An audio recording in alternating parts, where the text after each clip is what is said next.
warahmatullahi wabarakatuh. Dengan saya Noprianto, NIM 28921503334, Prodi Manajemen Reguler Plus A2.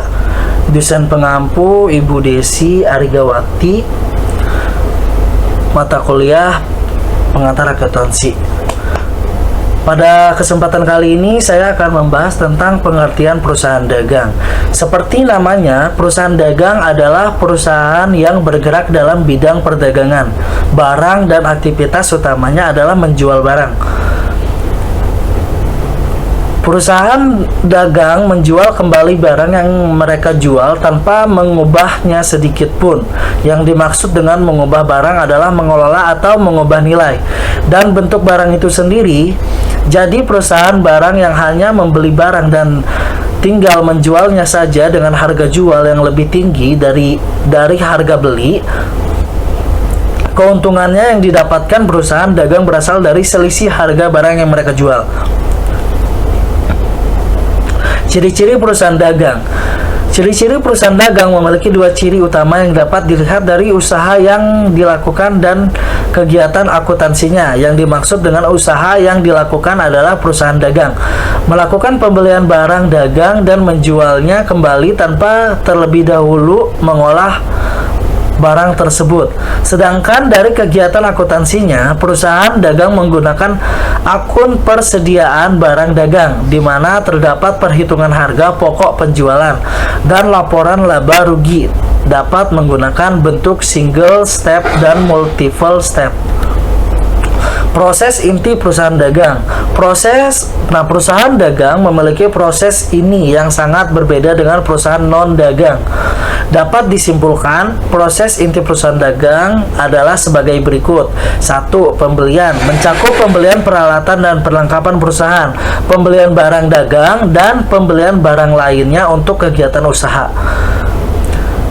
Yang kedua, pengeluaran biaya, yaitu kegiatan perusahaan dalam mengeluarkan sejumlah biaya untuk membeli barang, membayar pajak, dan penunjang operasional perusahaan. Yang ketiga yaitu penjualan, yaitu kegiatan perusahaan menjual barang dagangan untuk memperoleh pendapatan atau keuntungan. Yang terakhir yaitu penerimaan keuntungan, yaitu penerimaan keuntungan hasil penjualan barang. Penerimaan keuntungan dari penjualan barang biasanya disertai dengan penerimaan yang diperoleh dari pelunasan dari pihak lain. Jenis-jenis transaksi yang terjadi pada perusahaan dagang yaitu sebagai berikut. Yang pertama yaitu transaksi pembelian barang dagang, yaitu transaksi pembelian barang dagang, kegiatan membeli suatu produk dari sebuah toko, perusahaan maupun perorangan. Transaksi pembelian barang dagang dibagi menjadi dua, yaitu transaksi pembelian barang dagang yang dilakukan secara tunai dan transaksi pembelian barang dagang yang dilakukan secara kredit. Yang kedua yaitu pembelian barang dagang secara tunai, yaitu perusahaan membayar secara tunai kepada supplier atas barang yang telah dibelinya yang kemudian akan dijual kembali. Pencatatan pembelian barang dagang dengan cara tunai dalam sebuah jurnal akan dicatat dalam akun pembelian di debit dan kas di kredit. Yang B yaitu pembelian barang dagang secara kredit. Perusahaan berhutang kepada supplier atas pembelian barang dagang yang akan diperdagangkan kembali nantinya oleh perusahaan.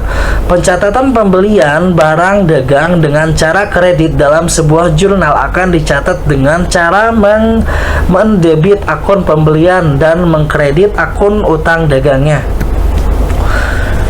2. Transaksi retur pembelian dan pengurangan harga. Apabila barang pesanan perusahaan ada yang mengalami kerusakan atau barang yang tidak sesuai dengan pesanan, maka perusahaan akan mengembalikan atau meretur kembali barang yang dirusak atau tidak sesuai tersebut kepada pihak penjual.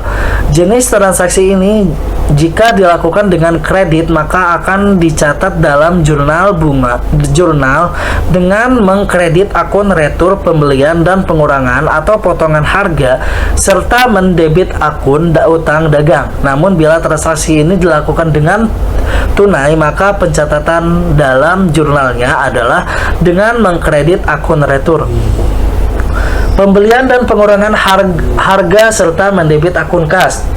3. Transaksi potongan pembelian. Potongan pembelian merupakan potongan yang didapatkan oleh pembeli karena telah melunasi hutang dengan waktu yang lebih cepat dari waktu sebenarnya dan melakukan pembayaran secara tunai atau dapat dikatakan sebagai cash discount.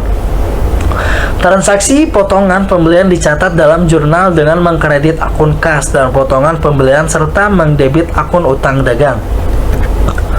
4. Transaksi beban akun pembelian. Transaksi beban akun pembelian merupakan biaya beban akun pada barang dagang dari gudang pihak supplier ke gudang pihak pembelian yang akan ditanggung oleh pihak pembelinya.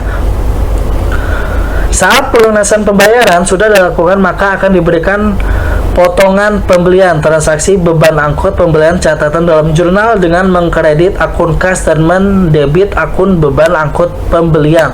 5. Transaksi penjualan barang dagang.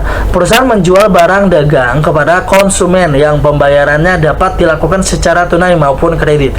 Transaksi penjualan secara tunai akan dicatat dalam jurnal dengan mengkredit akun penjualan dan mendebit akun kas. Jika transaksi penjualan dilakukan secara kredit, maka pencatatan dalam jurnalnya adalah dengan mengkredit akun penjualan dan mendebit akun piutang dagang. Yang keenam yaitu transaksi retur, penjualan dan pengurangan harga. Dalam jenis transaksi ini, perusahaan harus mengambil kembali barang dagangnya yang telah dipesan oleh pihak konsumen yang dikarenakan barang mengalami kerusakan atau barang tidak sesuai dengan pesanan pembeli. Bila penjualan dilakukan secara kredit, maka pencatatan akan dibuat dengan mengkredit piutang dagang dan mendebit akun retur. Penjualan dan pengurangan harga. Sedangkan untuk penjualan yang dilakukan secara tunai, maka pencatatannya adalah dengan mengkredit kas dan mendebit akun retur penjualan dan pengurangan harga. Yang ketujuh yaitu transaksi potongan penjualan.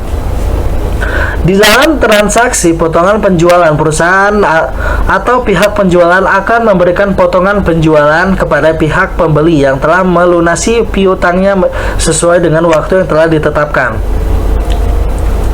Transaksi potongan penjualan dicatat dengan mengkredit akun kas serta mendebit akun kas dan potongan penjualan. 8. Transaksi beban angkut penjualan. Transaksi beban angkut penjualan merupakan beban biaya angkut yang ditanggung oleh pihak penjual saat mengirimkan barang dagangnya. Pencatatan dalam jurnal pada transaksi ini membutuhkan adanya bukti penerimaan kas atau bukti kwitansi. 9. Transaksi persediaan barang dagangan. Sisa barang dagangan yang belum terjual habis oleh perusahaan akan dihitung jumlahnya dan kemudian dicatat dalam akun persediaan barang dagangan. 10. Yaitu transaksi pembayaran utang. Perusahaan atau pihak pembeli wajib melunasi utang kepada pihak penjual atau pesanan pembelian barang dagang yang pembayarannya dilakukan secara kredit. Yang ke-11 yaitu transaksi penerimaan piutang.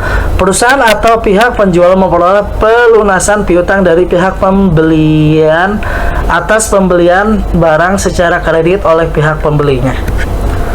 Siklus akuntansi. Yang pertama, mencatat transaksi jurnal umum, mencatat di buku besar pembantu, membuat neraca saldo belum disesuaikan, kemudian jurnal penyesuaian, neraca saldo telah disesuaikan, membuat laporan keuangan, membuat lembar kerja akuntansi, membuat jurnal penutup, membuat ringkasan penghasilan, neraca saldo setelah tutup buku, dan yang terakhir yaitu membuat jurnal pembalik. Metode periodik atau metode fisik. Metode fisik atau disebut juga dengan metode periodik merupakan sistem pencatatan persediaan yang mengharuskan adanya perhitungan persediaan yang masih ada pada tanggal penyusunan laporan keuangan. Metode periodik disusun.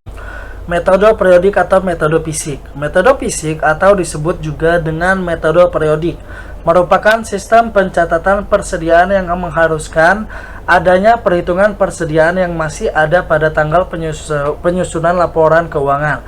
Metode periodik disusun dengan indikator penting untuk menentukan harga pokok penjualan atau HPP dari stock of name yang masih ada. Dengan metode ini, perusahaan akan memiliki data mengenai mutasi persediaan secara akurat dan sesuai persediaan fisik di gudang. Contoh soal, PT Jaya Makmur adalah sebuah perusahaan distributor pompa air merek atau Saineki yang berkedudukan di Semarang. Selama bulan April 2020, perusahaan ini melakukan transaksi pada tanggal 1 April 2020 membayar utang usaha ke PT Dinamo Emas Jakarta sebesar 22 juta. Pada tanggal 20 April 2020 membeli peralatan kantor dari toko ATK seharga 26 juta rupiah secara tunai. Pada tanggal 4 April 2020 membeli barang dagang dari PT Dinamo Emas Jakarta seharga 26 juta rupiah secara kredit. Pada tanggal 6 April 2020 membeli perlengkapan kantor dari toko warna-warni seharga 2.500.000 rupiah secara tunai. Pada tanggal 9 April 2020 menjual barang dagang dengan HPP sebesar 15 juta rupiah seharga 22 juta rupiah secara kredit. Pada tanggal 11 April 2020 menjual barang dagang dengan HPP sebesar 29 juta seharga 30 juta rupiah secara tunai dengan potongan penjualan sebesar 1 juta rupiah.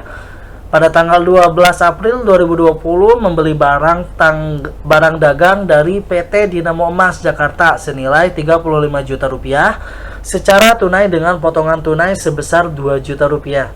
Pada tanggal 18 April 2020 membayar biaya iklan di koran sebesar 2.500.000 rupiah secara tunai. Pada tanggal 19 April 2020 membayar biaya pengiriman barang ke perusahaan transportasi sebesar 1.500.000 rupiah secara tunai. Dan yang terakhir yaitu pada tanggal 28 April 2020 membayar gaji pegawai sebesar 2.700.000 secara tunai.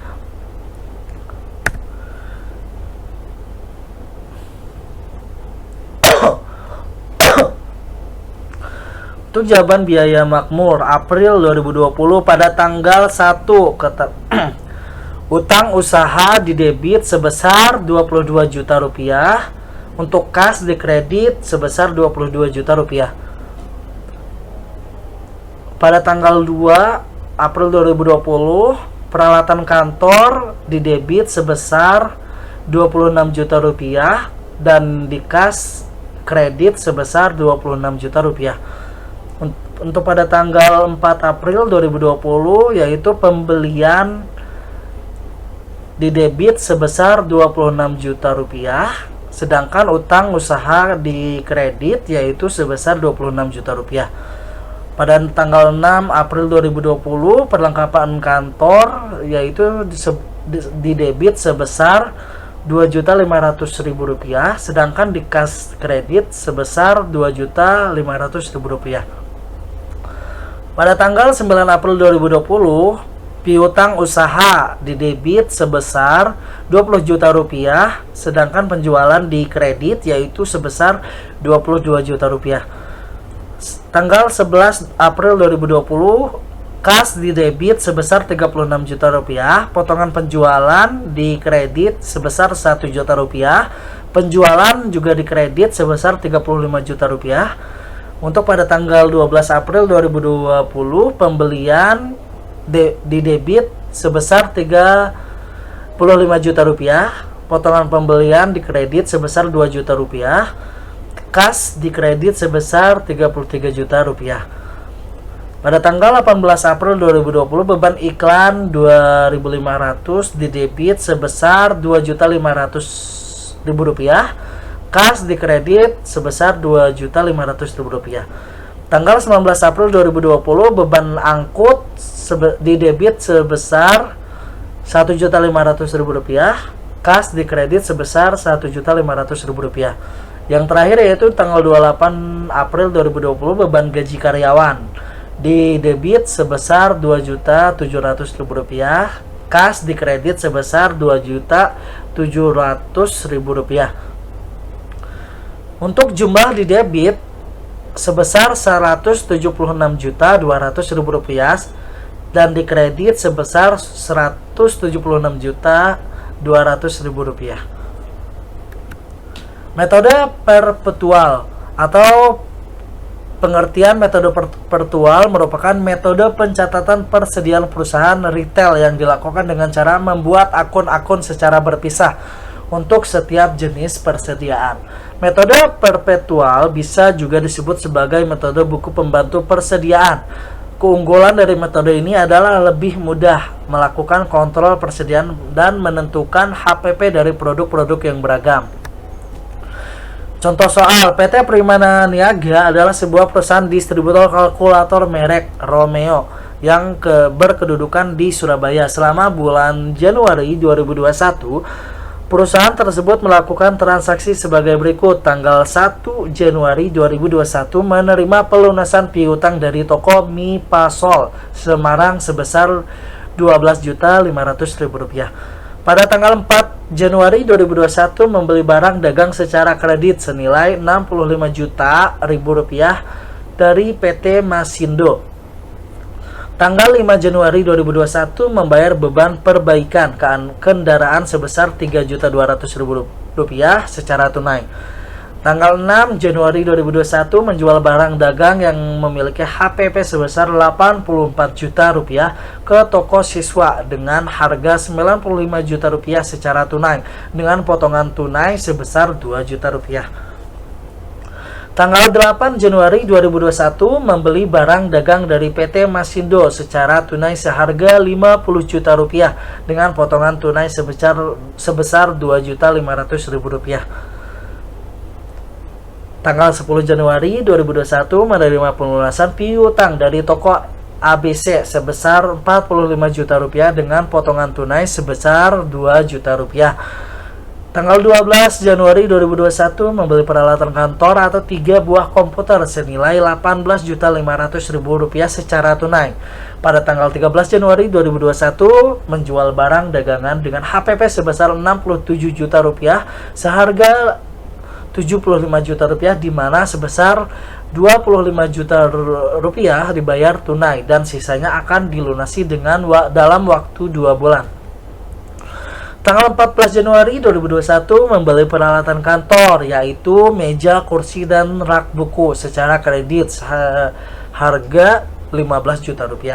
Dan yang terakhir yaitu tanggal 15 Januari 2021 membeli perlengkapan kantor secara tunai seharga Rp6 juta. PT Prima Niaga periode bulan Januari 2021, keterangan kas di debit sebesar Rp12.500.000, piutang di kredit sebesar Rp12.500.000. Keterangan persediaan di debit sebesar Rp65 juta, utang usaha di kredit sebesar Rp65 juta. Tanggal 5 Januari BBM servis kendaraan di debit sebesar Rp3.200.000, kas di kredit sebesar Rp3.200.000. Tanggal 6 Januari 2021 kas di debit sebesar Rp93 juta, potongan penjualan di debit sebesar Rp2 juta, penjualan di kredit sebesar Rp95 juta, HPP di debit sebesar Rp84 juta, persediaan di kredit 84 juta rupiah. Tanggal 8 Januari 2021, persediaan di debit sebesar 50 juta rupiah, pot pembelian di kredit sebesar 2.500.000 rupiah, kas di kredit sebesar 47.500.000 rupiah.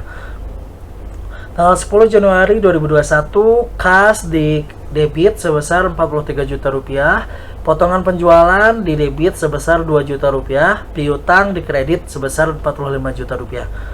Tanggal 12 Januari 2021, keterangan peralatan kantor di debit sebesar 18.500.000 rupiah, kas di kredit sebesar 18.500.000 rupiah. Tanggal 13 Januari 2021, keterangan kas di debit sebesar 25 juta, piutang usaha di debit sebesar 50 juta rupiah, penjualan di kredit sebesar 75 juta rupiah, HPP di debit sebesar 67 juta rupiah, persediaan di kredit 67 juta rupiah. Tanggal 14 Januari 2021, peralatan kantor sebesar di debit sebesar 15 juta rupiah, utang usaha di kredit sebesar 15 juta rupiah. Tanggal 15 Januari 2021, perlengkapan kantor di debit sebesar 6 juta rupiah, untuk kas di kredit sebesar 6 juta rupiah. Untuk jumlah keseluruhan di debit sebesar 536.200.000 rupiah, sedangkan di kredit sebesar 536.200.000 rupiah. Oke, cukup sekian dari saya, kurang lebihnya saya mohon maaf. Wassalamualaikum warahmatullahi wabarakatuh.